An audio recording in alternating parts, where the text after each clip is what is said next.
iba tao. Kumain niyo. Sana, ganun ka rin. Eh, wala naman pala Diyos sa kanya eh. Ba't mo sinasambay yung walang Diyos? Sambay natin yung may Diyos. Di ba? Sabi ng mga tao, ang Diyos sana ay sumainyo. Ang sagot ng mga tao. Kumain niyo. Ganun din sana sa iyo. O, di nahulog ka na walang Diyos sa pare. Sabi, naglulukuhan lang. Niluloko lang kayo. Sama. Dahil nakaputi ng damit. Ang ganda suot niya. Wow, parang hari. Humanga na kayo sa pare. Hindi nyo inangan yung albularyo na gaya ni Jesus. O ito, si Jesus, albularyo lang. At ang kanya, Matthew 4, Ayun, Petros. 23. At nilibot ni Jesus ang buong Galilea Nilibot ni Jesus. na nagtuturo sa mga sinagoga nila at ipinangangaral ang ebanghelyo ng kaharian at nagpapagaling ng lahat ng sari-saring sakit at ng lahat ng karamdaman na nasa mga tao. O, ba't din nyo hinangaan yun? Nagpapagaling ng lahat ng sakit. Dahil siya'y misyonero, libutero. Kahit na saan lupalop ng daigdig, kuha pa rin siya.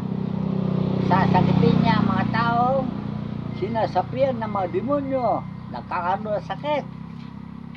Sige, tuloy mo. At lumaganap ang pagkabantog niya sa buong Syria at kanilang dinadala sa kanyang lahat ng mga may karamdaman. O, kamukha sa inyo ngayon.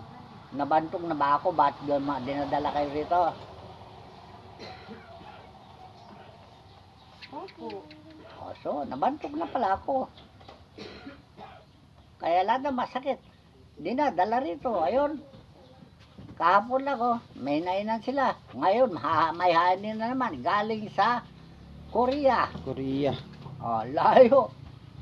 Pinagalag namin. Nandun pa sa Kuwait, ay ano, Dubai. Parang sa Webes, Dubai yun. Yung isa naman, sa Kuwait, sunod-sunod nga eh. Walang linggo ng gabi, wala kaming tulog. Alas 4 na kami nakauwi, galing sa ano, do. malapit sa inyo. Bantog na pala kami dito, di ba? Kaya dinadala lahat na may sakit. Bakit? Eh, hindi kaya kasi ng mga doktor eh. Makita ba sa x-ray yung naikanto? Makita ba sa x-ray yung kinukulang? Tingnan yung x-ray, koretsura. Blood lang yun, no? Puro lang ng doktor, sasabihin niya, oh, masakit ka sa atay, balubanan, kahit na wala. Okay na. Kahit na sinong bumasa doon sa x-ray, wala kayong maintindihan. Doktor lang ang nagpapakulo ng salita, naglilikha ng salita na sakit.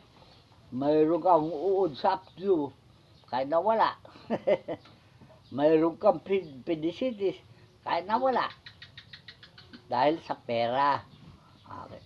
Kaya yung doktor, lamemera lang yan. Maniwala kayo na milyon-milyon na matay sa ospital. Bakit? Yung sinasapian man ng kanto, mapagaling mga doktor. Ba't di kayo makasagot? Nahirapan lang siya magsalita eh. Ganon. Eh baka First, kayo, ano yan? Exam agad. sinasabi ko sa prosecutor ako eh. Ganun. Inuusin ko na kayo. Dahil sa natandaan ninyo, oh, wala kayong utak daw. Hindi nyo ginamit ang utak nyo. Basta sinabi ng doktor, if symptoms persist, consult doctor. Wow! Doktor.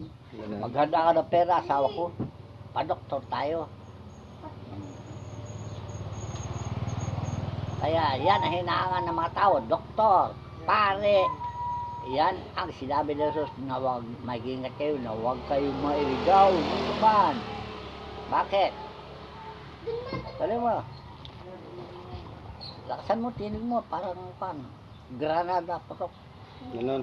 Sapagkat marami magsisipa rito sa aking pangalan na magsasabi, ako ang Kristo, at ililigaw ang marami. Anong Kristo? Karunungan at kapangyarihan ng Diyos ang ibig sabihin ng Kristo. Mayroon ba silang karunungan at kapangyarihan na makapagpalayas ng mga demonyo? magpagaling na sari-sari sakit, kagaya ni Jesus. Kaya sumikat siya eh. Kaya dinadala sa kanya lahat na may sakit noong panahon niya. Ngayon, wala na siya, patay na dahil pinako sa krus, di ba?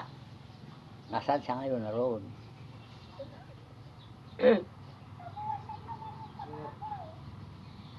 Wala makasagot. Dahil naligaw kayo eh. Sabi ng pare, nando sa kanila. Sabi ng magtutor, nando sa kanila.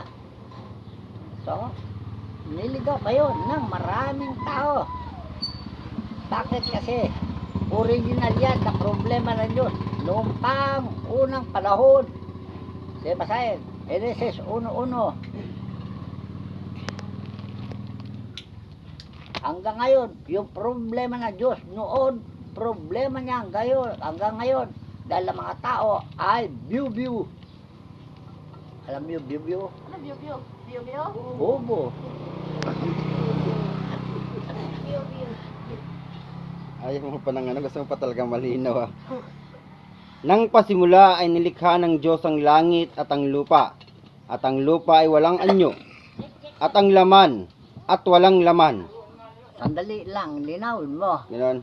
Nang, Langit at lupa. Ano yung langit? Kaluluwa. Saan yan nilagay yung kaluluwa? Sa katawang lupa. Ano nangyari sa katawang lupa? Walang natutuhan dahil bobo. Hindi mo may pinta. Bukas, banal siya. Bukas, tarantado siya, tulisan siya, magnanakaw siya, babaero siya. Yan ang tao. Walang anyo, hindi mo may pinta. Pag nagsamba siya, banal siya. Pag wala ng simbahan, balbal na siya. Yan ang tao. Ito mo. Sakit to pala. at ang kadiliman ay sumasa ibabaw ng kalaliman. Ano yung kadiliman? Kasamaan ay nangibabaw na sa salimutan. Totoo ba yun? Dahil pati presidente magnanakaw, senador magnanakaw, congressman magnanakaw, pati si gobernador magnanakaw. Totoo ba yun? Maniwala kayo? Oo. Pwede po. Ay, ang dami kalukuhan dyan sa munisipyo.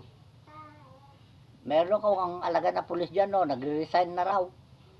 Dahil ano nakita niya, doon sa bilangguan, nire-rip lang yung mga babae na dalaga na maganda. Kunwari, tinataniman na siyabo. Wala naman siyabo. Sinasamantala lang yung babae, kaya nag-resign na bilang pulis. Magtrabaho dyan sa konstruksyon, no. Ngayon, pinabalik ulit sa pulis. Eh, paano? Matalino. Pero naintindihan niya ang ginagawa ng gobyerno. Talagang ang gobyerno walang utak. Walang laman ng utak. Kaya ang kalaliman ng kasamaan ay sukdulan. Hindi mo ngayon maalis ang kasamaan. No? Paano maalis ang kasamaan? Wala man lumalaban sa kasamaan. Hindi ka mukha ni Jesus. Siya lang at tanging tao lumalaban sa kasamaan. Situloy mo. At ang Espiritu ng Diyos ay sumasa ibabaw ng tubig. Hindi, doon sa kan, Matthew Mateo 24. 24. 24, 4 ulit. Ito diretso, 4. Diretso mo na.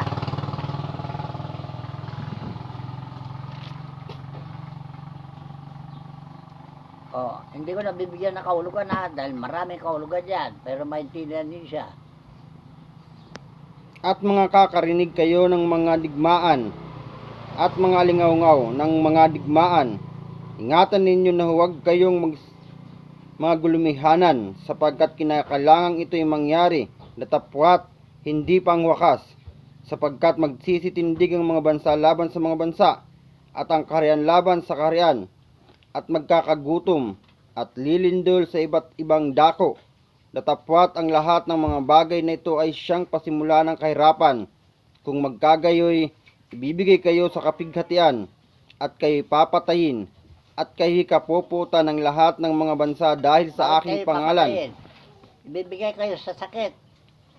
Pero kunyari ang doktor makapaggamot na sakit, pero siya rin napapatay sa inyo dahil sa vaccine, bakuna. Ilan namatay sa bakuna? Oh, ang dami. Dahil ang bakuna na yan, pampatuyo ng dugo yan. Kaya pag natuyo yung dugo mo, mangingisay ka na lang. Dami namin ginamot niyan. Nung lockdown, kami lang nakakalabas mula hanggang doon sa mapulang lupa. Ewan ko saan pa kami nakarating. So, sino naglikha itong mga katarantado na ito? China. Tao rin. Kasi ang tao, walang laman ng utak. Amo ka ginagawa ng China ngayon, no? Tasakupan niya Pilipinas eh. Yung bansa niya, hindi pa niya namanal. Nilulubog na. Maniwala kayo? Pati yung Japan tay, nung Otso tay. Talaga. Naglindol tapos bagyo. Dami na Mangyayari lang talaga. Paghukom ngayon eh. Dahil hatulan ng Diyos lahat ng mga makasalanan. Nandun sa 28, 58 ng Deuteronomio. Tuloy mo yun.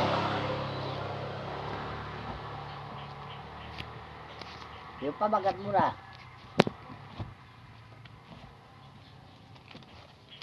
Na-chat ha? Na-chat. Takot-takot na kahihinatnan kung sumuway. O, see? Ang tao ba'y masuwayin? So, kamo kayo magdasal sila. Ama namin, nasa langit ka. Diyan ka lang ha. Huwag mo kang pakikilaman. Oh. Yan ang dasal na katulad ko. Paulit-ulit. Pati sa presisyon. Sundin namin ang loob mo. Hindi naman masunod. Oh, so, kaya galit na galit ang Diyos. Sito mo. Ngunit mangyayari na kung hindi mo didinggin ang tinig Hindi ng ninyo. Ngunit mangyayari na kung hindi ninyo didinggin ang tinig ng Panginoon mong Diyos na isasagawa ang lahat ng kanyang mga utos at ang kanyang palatuntunan na aking iniuutos sa iyo sa araw na ito. Ang Na- palatuntunan ay yung pagsamba. Ang utos ay yan 10 utos. Yan ang patakaran ng samba. na ang lahat ng sumpang ito ay darating sa inyo at aabot sa inyo. Susumpain ka sa bayan at susumpain ka sa parang. Oh. Anong pagsumpa sa bayan? Tumakbo ka sa bayan, na-aksidente ka, hindi ka nasumpa. Ang dami na-aksidente ngayon, hindi nyo alam. Nagmamano kasi lasing eh. Sige, hirit, naghirit. Pati pader, binubundol. Pati sakyan, binubundol. O, see? Yan ang nangyayari sa ating kapanahunan dahil ang tao ayaw tumalima sa utos ng Diyos. Na siya yung 10 utos, ayun o. Nakita ko doon sa barangay, 10 kumain. Sa halip na 10 commandment, kung 10 commandment, 10 kumain. Tarantado ba, barangay din. Oh, nakano sa barangay. Ewan ko ba? Anong nangyari sa tao? Kain ng kain, mamaya inatake. Tay. Ayan si Ate Miro, kain ng kain. Kaya tumaba. Pag-ihog na. Ganun. 3 lang ba? 10 kain nga yun eh. Ito din mo. Susumpay ng iyong buslo at ang iyong palyok. Ano yung susumpay ng buslo? Wala ka man maipon na pera. Bakit? Dahil sobrang gatos, mahal na bilihin. Sino nagmahal na bilihin? Bakit walang price control? Hindi ba, mag-gobyerno may price control? Oh, wala na control ng presyo dahil sila mismo nag-aangat ng presyo dahil Sa buwis. Tapos hindi naman nakakabalik sa tao yung mga buwis. talaga Sa tao yun. mayroong income tax, mayroong value added tax, mayroong sin tax, mayroong pantam tax.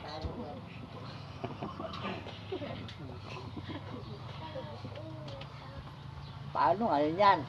Hindi niya man niya binigay ang 10 bagay sa simbahan. Sinulo niya yung tax. Kaya kami ngayon, naghirap din kami dahil yung bahagi namin sa gobyerno, hindi binigay ng gobyerno. Dahil nung humingi ako ng tulong sa gobyerno, tayo ko ng simbahan dyan sa Kalumpit. Ano sabi ng gobyerno? Hiwalay na simbahan sa gobyerno dong. Kaya wala kami pakialam sa inyo. Eh, ba't naniningil sila ng ano, ng permit? Pero, ginawa niyang negosyo ang relihiyon. Ilang relihiyon sa Pilipinas? Marami na tayo. Ilang permit ng relihiyon? 10,000 ang permit ng relihiyon. 1,500 ang relihiyon. Oh, sa 10,000, bawat relihiyon, taon-taon mag-renew. Di ginagawa niya negosyo ang relihiyon. Patapos sabi niya, wala siyang pakialam sa relihiyon. Humingi ako ng tulong, ayaw magbigay. Yan si Gobernador Pandanganan. Samantalang nung nandun ako sa Kalumpit, ang mayor ay si Pandanganan din. Nung may pasyente ako, pati ako, inuusig, bakit ko raw ginagamot yung tao? Yan ba ay talagang sakit yan o nakadroga, sabi niya. Ba't alam nila kadroga?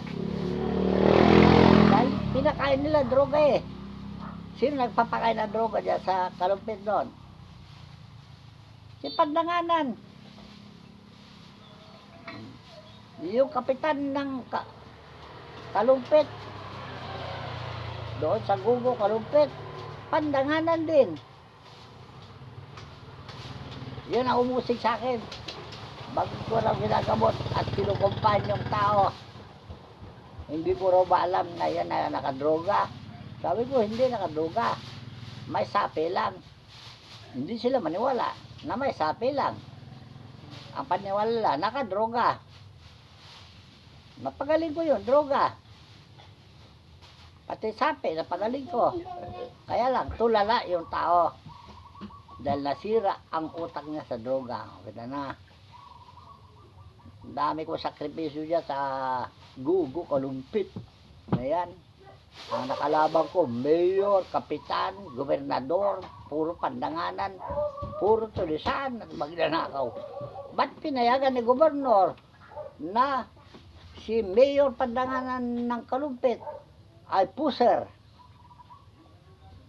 Alam nila pala puser siya, ba't hindi hinuli? Eh kung sinabi kong puser yung mayor, baka sabihin nila ako nagbibintang lang. Alam ko naman, si mayor ang puser talaga eh. Pero hindi ko sinasabi, basta yung mga gamot, sakit ng tao doon, pinapagaling ko lahat. Kaya lang kinalaban nila ako, bandang huli. O naliwanagan nila si Mayor Pandanganan, puser talaga. Di ba binarel siya?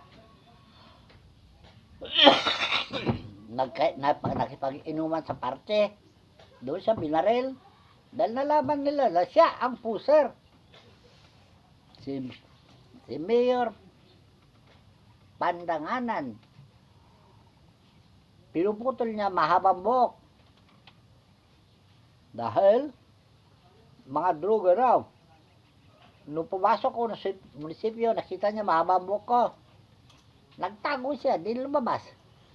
Ayaw niya putuloy yung buhok ko eh. Ano, kinatakuran ni Pandanganan. Yung ako'y manggagamot. At ginagamot ko, yun ang kadroga. Dati nabumutol siya ng buhok. Bakit hindi niya putulan yung buhok ko? Natakot. Umiyak ako ng ambulansya. Diniliver ko yung pasyente doon sa Bataan. Nakumpine doon sa Bataan. Bagay, gumaling siya eh. Isang injection lang. Oh.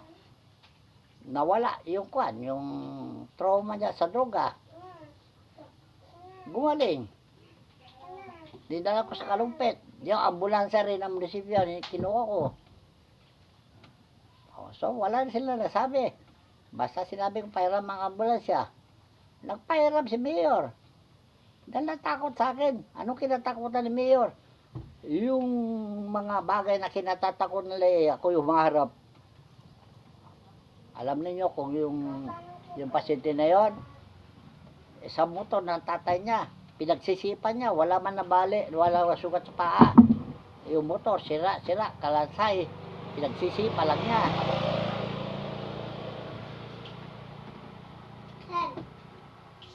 Yan ang kinatakutan nila sa akin.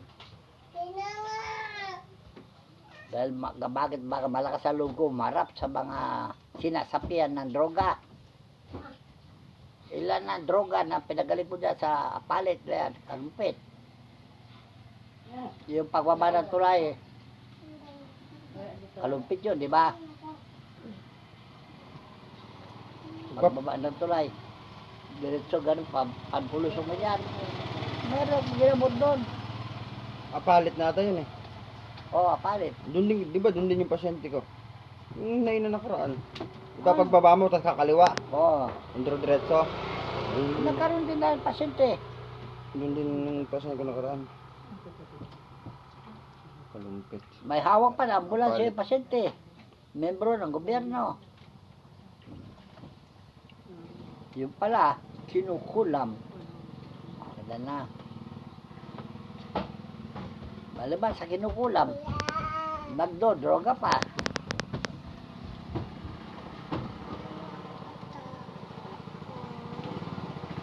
Kaya itong mga bagay na ito nagkaharap sa ating panahon.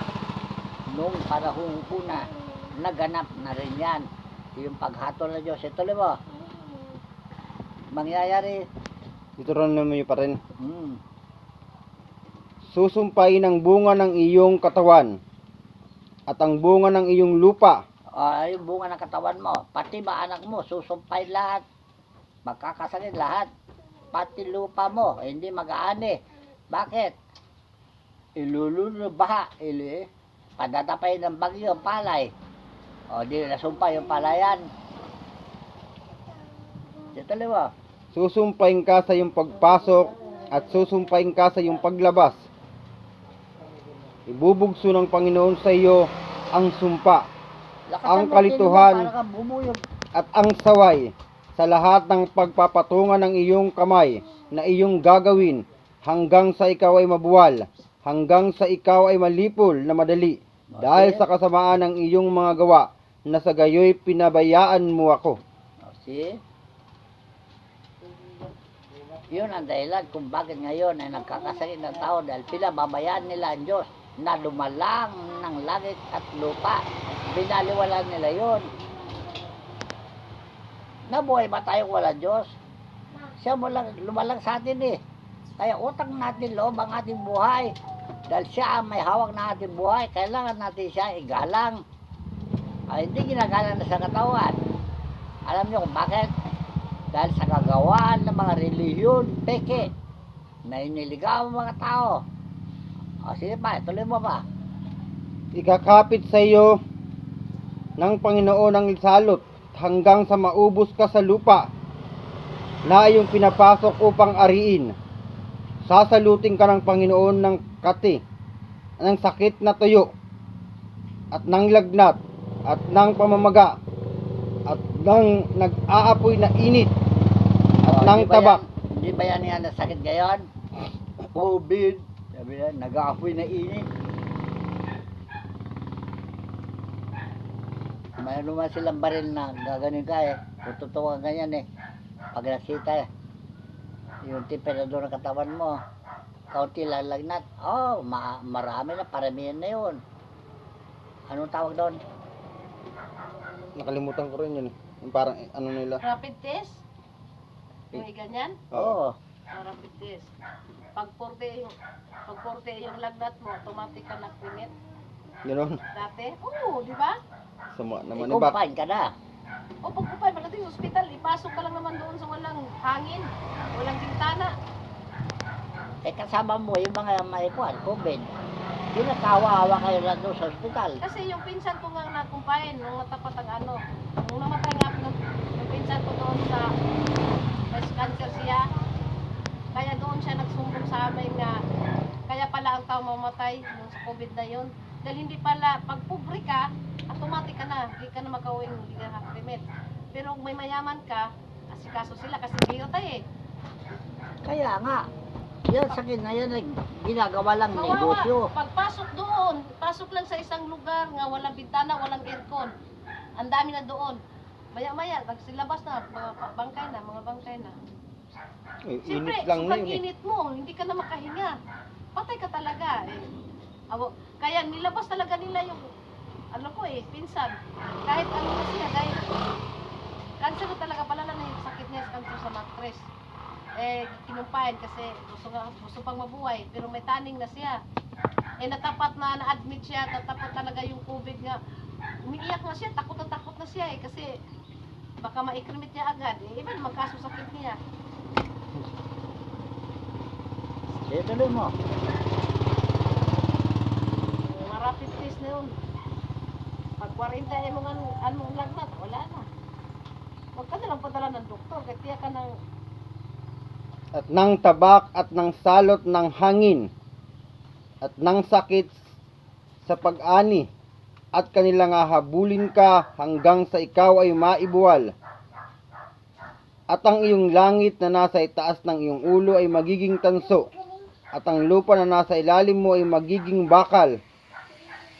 Ibig sabihin, para kang bibingka. Ang langit mainit, ang lupa mainit din. Kaya yan, ang usong-uso na COVID na sinasabi nila. Dahil sila rin ang gumagawa niya COVID na yan. Tuloy mo. Pasasaktan ka ng Panginoon sa harap ng iyong mga kaaway. Ikaw ay lalabas sa 100 laban sa isa kanila, at tatakas sa 700 sa harap nila, at ikaw ay magpaparot parituhin sa lahat ng mga karian sa lupa, at ang iyong bangkay ay magiging pagkain sa lahat ng mga ibon sa himpapawid at sa mga hayop sa lupa, at walang taong bubugaw sa kanila. Sa 60 na.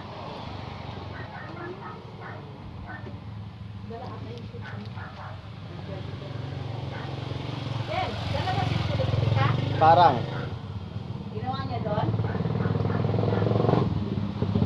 at kanyang pararatingin uli sa iyo ang lahat ng mga sakit sa Ehipto na iyong kinatakutan at kakapit sa iyo.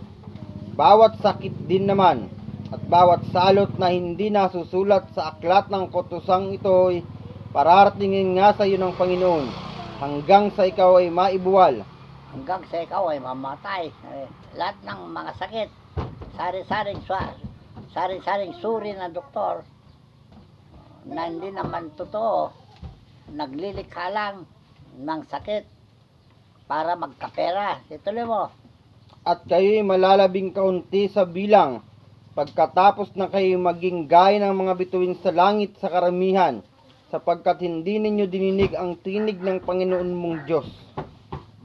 Panginoon ninyong Diyos.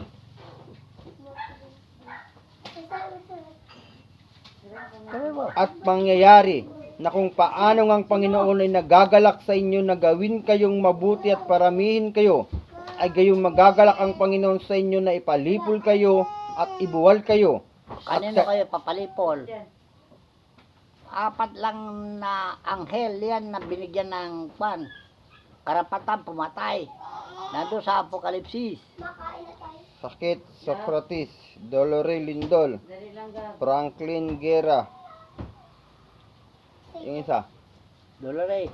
si Norway, Bagyo. Yun ang bagyo. Yung Norway.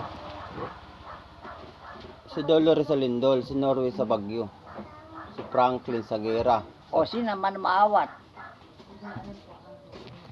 Ang Panginoon, Ay, suka. suka. Tignan, asoy, bagong pangalan doon sa ilalim ng ano eh. Maya konti. Ha? Yan ang nagaganap sa ating panahon na kaya kumukunti ng bilang ng tao. Ilang tao na mamatay sa araw-araw. Ang dami na. Araw-araw may nililibing. na araw-araw may tumihit tihaya. Naninigas na lang. Kadalasan kumatos. Paano natutuyo ng dugo dahil sa baksin. Na hindi alam ng mga tao na yan ay sintomas ng baksin. Kaya gusto lang, baksinan lang ng tao. Kung di ka magpabaksin, hindi ka makalabas. Hindi ka makabili naman mga pagkain sa palengke. Kung di ka magpabaksin. Kaya pain nila yun para kumita sila. Magkano kasi ang baksin? Magkano ba ng baksin? $25.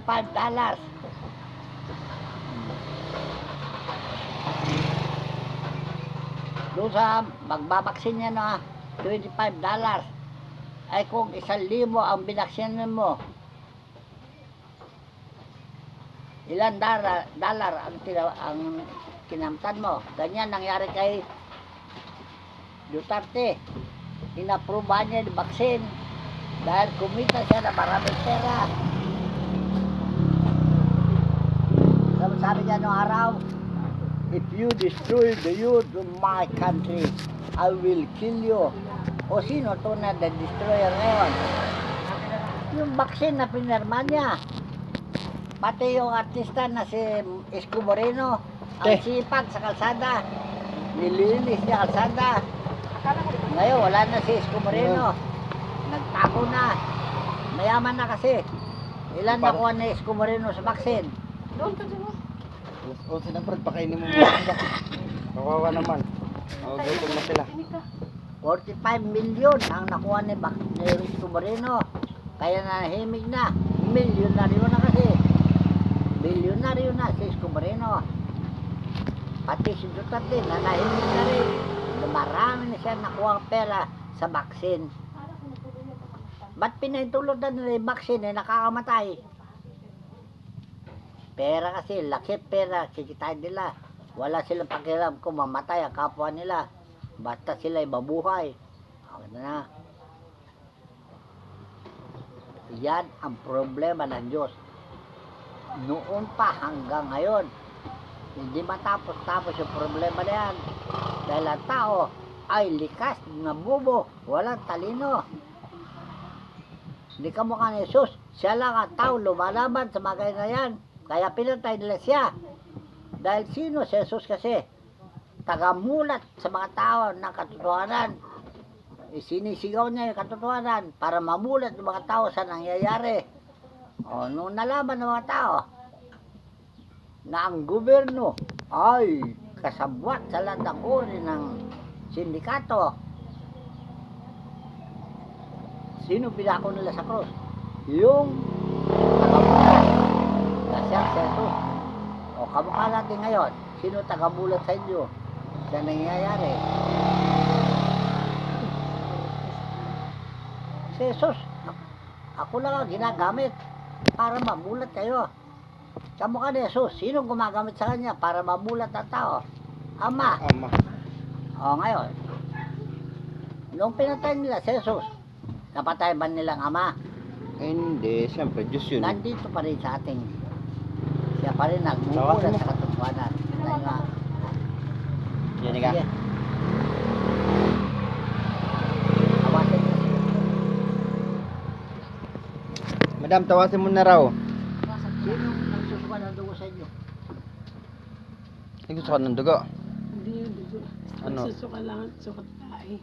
Ah, Patay, kala ko suka dugo. kala ko naman mata, mga ano na yan mo.